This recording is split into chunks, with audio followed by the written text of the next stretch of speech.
When you come to Tokyo, and if you like stationery, there are two major stores you must go to.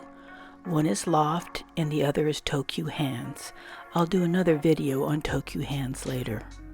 This is the entrance to the major loft here in Tokyo, or the Honten. Eventually these gears will line up to spell out Loft, but we haven't got the time to wait for that. We have some stationery to check out. As with all major department stores nowadays, the entrance has hand sanitizer and a screen that checks your temperature. After stepping through the front door, this is the general layout of Loft for their stationery floor. Loft can only be described as like a lifestyle store where they have makeup, watches, jewelry, bags, kitchenware, and camping gear and stationery all in the same department store. This video comprises mostly of my visits in November. Though Loft doesn't carry a lot of fountain pens, this is an interesting one called 849. It's on a center island along with some Graphilo paper and Graphilo notebooks. It seems like lately Graphilo is starting to gain a lot of ground amongst stationery aficionados. Here are some colorful Leuchtturm journals along with Graphilo's Suito cleaning paper. This graphic shows you how to clean your nibs with that paper. Their stationery displays are quite exciting. Here's a stationery called Iro, which is a normal stationery, but it looks a lot nicer next to these bottles of oil that have flowers in them. Japanese stationery can be quite stunning. The graphics on them are eye-catching and they have beautiful colors. Here are some tulips and some sakura and some hydrangea. Though Japanese paper is famous for its fountain pen friendliness, they really enjoy all different kinds of paper. This tulip stationery is fountain pen friendly. I've used a lot of it before, but it's not exactly fountain pen fun. Most Japanese paper is very smooth and, as I said, fountain pen friendly, but there's some paper they enjoy writing in that's very rough, very textured, and has fibers in it.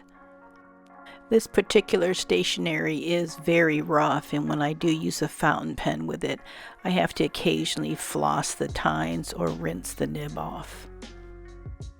As you can see here, the stationery on the inside has the same beautiful bright graphics as the outside cover, and the stationery matching envelopes are also beautiful. But you might be better served using like a normal ballpoint pen using the stationery. Also amongst the stationery is cute little kinds of clever stationery. The set comes with matching envelopes, and then you take the letter, and after you've written into it, you fold it in half and it makes like a little box. Little clever ways of folding paper is very common in Japanese stationery.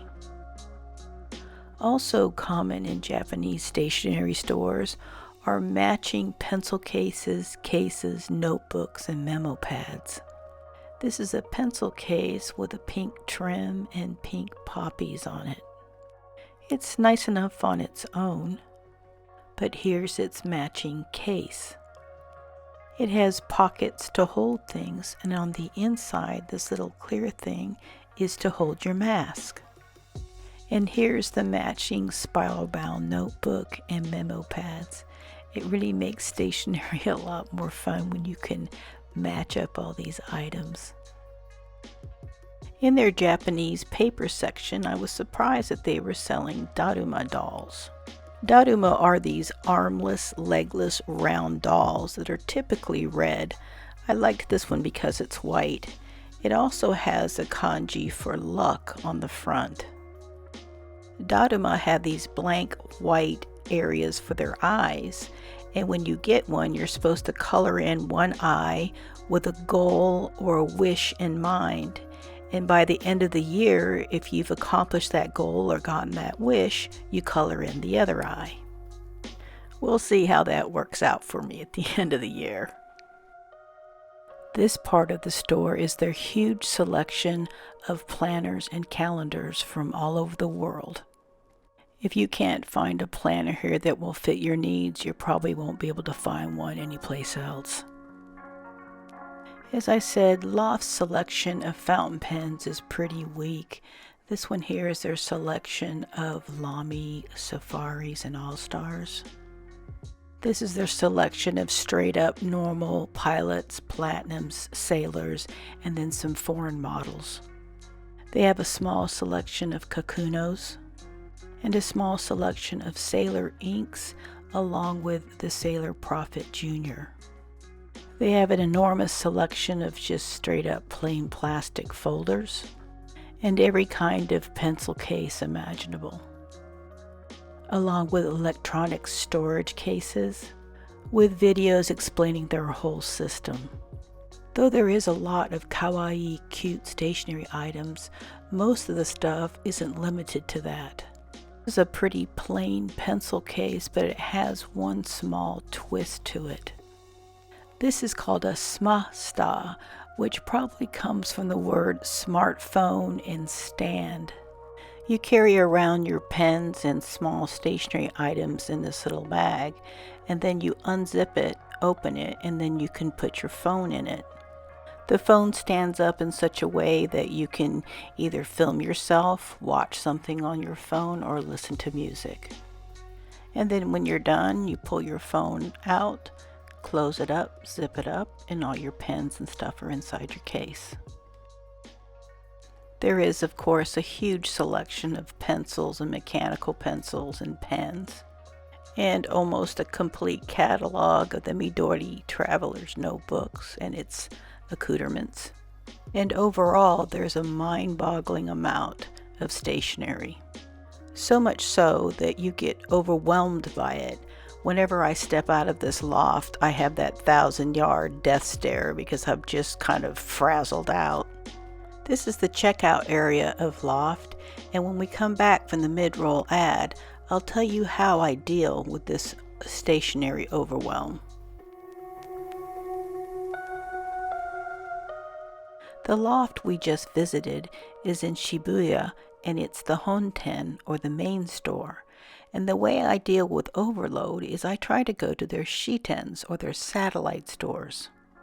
One of their satellite stores is in Tachikawa, a bedroom community for Tokyo, and about an hour outside of Tokyo by train. What makes Tachikawa so special is Showa Koen, or Peace Park. You get to Showa Koen by taking the train to the Nishi Tachikawa Station, or West Tachikawa Station. This takes you directly to the west gate of Showa Koen. You can take the train to Tachikawa and go in the front gate, but this is the fastest way to get inside the park. It's a little over $4 for adults, and anyone under the age of 15 is free. And you get in by purchasing a ticket through one of these machines, and they do have it in English. Showa Koen is special for several reasons, one of which is that it's a giant park. This whole area used to be the American-run Tachikawa Air Base, and the Japanese split it up, where one side with the runway is now occupied by the Japanese Self-Defense Forces, and the other side they turned into this big, beautiful park. Another reason why this park is so great is their bike paths. You can bring your own bike to use these bike paths, or you can rent one. There are 2 bicycle rental areas, one at the front gate and one here at the west gate. What's so special about these bike paths is they have a path for each direction that you're going, and the bike paths are separated from the pedestrian walkways. So there's no mixing between bikers and people who want to just walk. These bike paths also have these cool roundabouts where you can take exits just like on a highway to get to where you're going. These are super fun for kids, and they also rent out kid-sized bikes. They also have bike parking in each direction at the major attraction points around the park. Here we'll park, lock our bike, and go over to the play area. Showa Koen has many of the things that you see in a park, like these different play areas. along with a little more exotic play area like this. I understand these are very hard to walk on, so kids love them. But they also have things like this. What you see there is a very long slide made of rollers. We're here on a school day in November, so we could check out the equipment. The rollers are pretty cool. And here is a slide that's basically down the side of this hill. And this marshmallowy looking thing is quite popular. It's one of the smaller ones for younger children. These things are like big bouncy beds or something, and kids love jumping on them. On the weekend, they're quite crowded and limited to grade school and middle school kids. Another popular attraction in this park is the Japanese Gardens. This is the entrance to the Japanese Gardens, and all these separate attractions do not cost extra. They're all included with your initial entrance fee. So you can freely walk or bike to these different attractions. This video was taken in November, which is not a really good time because you miss the brilliant colors of fall and the beautiful flowers in the spring, but it's still quite beautiful. If you do bike, you have to park your bike. You can only walk in these gardens. They also have a small tea house inside the gardens. It's built in a traditional manner and has great views of the lake inside the Japanese gardens.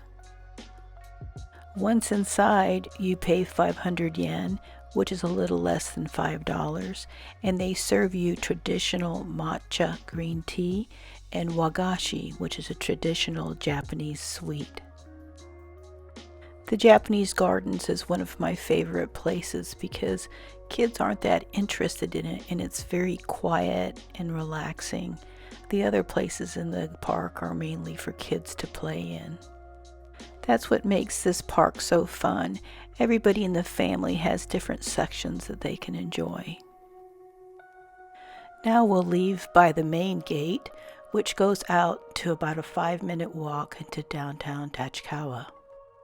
Though Tachikawa is a bedroom community for people working in Tokyo, it's a fairly large city on its own. It has a monorail, several train lines, large department stores, and a thriving large train station. And that's where the Loft shi-ten is, or branch store. Most larger train stations have some department stores or at least some shops in the train station itself. Though this loft is fairly large, it is much more manageable than the Honten or main store that's in Shibuya, Tokyo. Like the main store, it has a wide selection of pens and pencils, mechanical pens, markers and highlighters, calendars and planners and journals, and traveler's notebook items. And like their main store, they had a pretty insipid area for fountain pens. But one of the interesting things they had was a marketing thing from Pilot Plumix. This Plumix came in a package with ink cartridges and marketed as like a blue soda color. And unlike what I've seen in the States, the nib is an extra fine instead of a stub nib. These were called gloss stick markers and were marketed to be like a thing of lip gloss, but instead they're like little stickers to mark your place in a book. This one was called Dreamy and had unicorns on it. This is the other side. You just pull the top off, and inside there's 2 sides of stickies that you can pull off to mark a page in a book. And like any good stationery store, Tachikawa Loft had a whole bunch of clips, to include these paper clips that are made out to be like dinosaurs, and these paper clips to look like stationery items, scissors, a clip, a book, and this one to look like a fountain pen and a bottle of ink. What is this sitting on top of my grape chalcedony mineral? It's a sweet flower that's supposed to make you happy. You put it on your finger, it's kind of like a rubber band, and it makes it easier for you to grip and flip through pages. The Japanese send out postcards on New Year's Day called Nengajo, and since we were at this loft in November, they had all kinds of stuff for you to make a postcard or decorate your postcards with the year of the ox, which is for 2021. These are stamps to say Happy New Year or something to that effect, with all kinds of different cartoons of ox or cows. In this set we have some stickers with ox on them, and then larger stickers with different kinds of ox. This stamp that says Happy New Year with a Totoro character on it, and then a small stamp that has the face of an ox on it. These are all used to decorate or stamp your New Year's postcard. This ingenious little thing is called a ring leaf. It's a sticky piece of paper where the holes have a little bit of space in between them. You peel off the paper to reveal the sticky part, line it up on your desired piece of paper and then stick it on there. And then you can add that piece of paper to a composition notebook by just lining up the holes and then sticking it in there. And this pretty cool looking thing is called an index Fusen clip. You get a book you're reading and then you just slide it on like a paper clip. And then when you're reading and want to mark something, you just peel off this semi-transparent sticker and stick it on something you want to remember. This iconic yellow and white bag is what you'll be carrying your purchases out with when you go shopping at Loft. Let's fill it with the items that we talked about today. If you're subscribed to me here on YouTube and you put somewhere in the comments the word Loft, L-O-F-T, I'll use a random comment picker to have this for a giveaway. If you want to more than double your chances of winning, go on over to my Instagram account, follow me there, and you'll see the picture that's related to this video and put a comment with the word Loft in it also. I'll announce the winner to this sometimes during my next video next week. So Loft is definitely one of the two stationery meccas here in Tokyo. I'll do another video soon about the other one. Meanwhile, I'll leave you with a picture of Showa Koen.